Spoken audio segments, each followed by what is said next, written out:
자, QM6 페이스리프트가 정말 소리소문 없이 출시됐습니다. 자, 그래도 그럴 것이 정말 바꾼 게 없어요. 자, 이름은 New QM6인데 뉴한 점이 딱히 없죠. 자, 그래서 오늘 이 QM6 페이스리프트 모델에 대한 총체적인 리뷰를 좀 해보고 과연 살만한 가치가 있는 차인지 알아볼 거예요. 자, 이번 QM6를 구매하시려는 분들은 영상 끝까지 꼭 봐주시면 좋을 듯 하네요.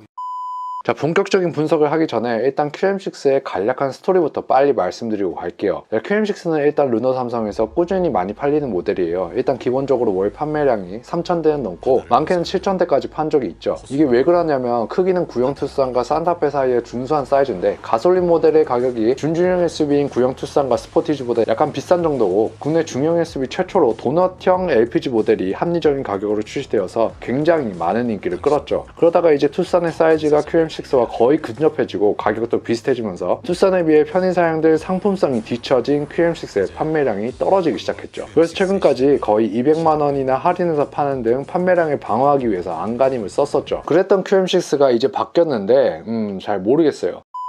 일단 뉴 QM6에 대한 엔진 미션에 대한 평부터 해볼게요. 자, 2.0 가솔린의 CVT 미션이 결합됐죠. 자, 솔직히 페이스리프트 하면서 SM6 페이스리프트 때처럼 1.3 터보와 1.8 터보로 바뀔 줄 알았는데 그대로 갔네요. 2.0 가솔린 모델은 144마력에 20.4 토크죠. 자, 일단 이 144마력이라는 수치만 들어도 좀 답답하죠. 현재 국내에 출시된 소형 SUV 이상급의 SUV에서 4기통이면서 가솔린 자연흡기 엔진을 장착한 차는 스포티지랑 QM6밖에 없습니다. 그만큼 다운사이징을 진행하며 터보 엔진을 다는 게 요즘 추세인데 가격이 오를 것을 걱정해서인지 이번에는 그런 추세에 따라가지 않았죠. 1.3 터보로 해줬으면 연비도 좋아지고 자동차세도 줄어들었을 텐데 말이죠. 자, 그래도 이건 잘했다라고 칭찬할 수 있는 점은 CVT 미션이죠. 요즘 투싼 1.6 터보, XM3 1.3 터보, SM6 1.3 터보 등 7단 DCT 미션하고 결합된 모든 차들은 이 DCT 미션의 그 저속 꿀렁임 때문에 고생 중이죠. 자, 하지만 CVT는 그럴 일이 아예 없지는 않지만 상대적으로 저속에서도 부드러운 변속감을 선사해 준다는 것이죠. 딱 144마력짜리 2.0 가솔린 엔진과 CVT 미션의 조합만 봐도 이 차는 그냥 패밀리카로서 설렁설렁 다니세요, 절대 과속은 하지 마세요 라고 말하고 있는 듯해요. 이걸 칭찬해줘야 할지 까야 할지 잘 모르겠네요.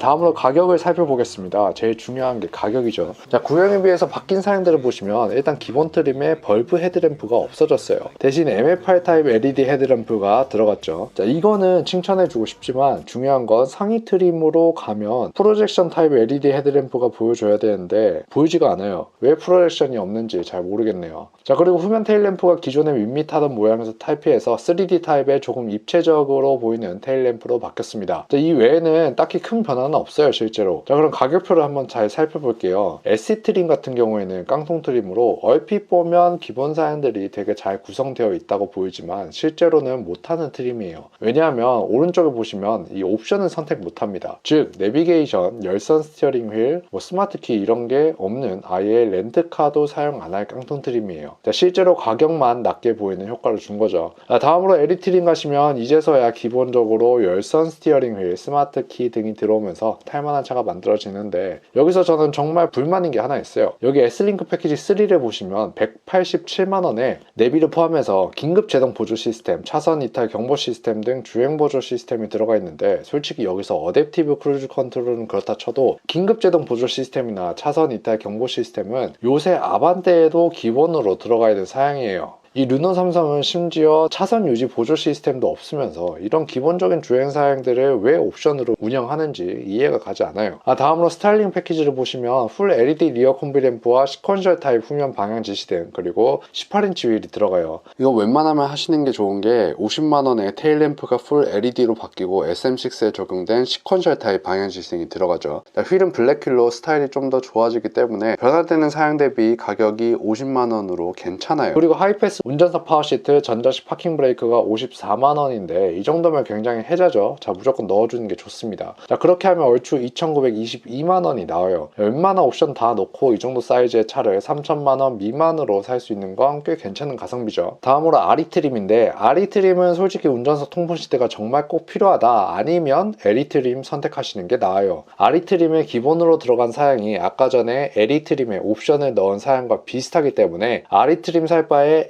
LE 트림 사는 게 낫습니다. 자, 다음으로 RE 시그니처 트림은 글쎄요. 이 최고 트림에도 내비게이션과 긴급제동 보조 시스템 등의 기본적인 주행 보조 시스템들이 안 들어가요. 솔직히 전체적인 가격으로만 보자면 혜자지만 이런 세세한 옵션들이 좀 그렇습니다.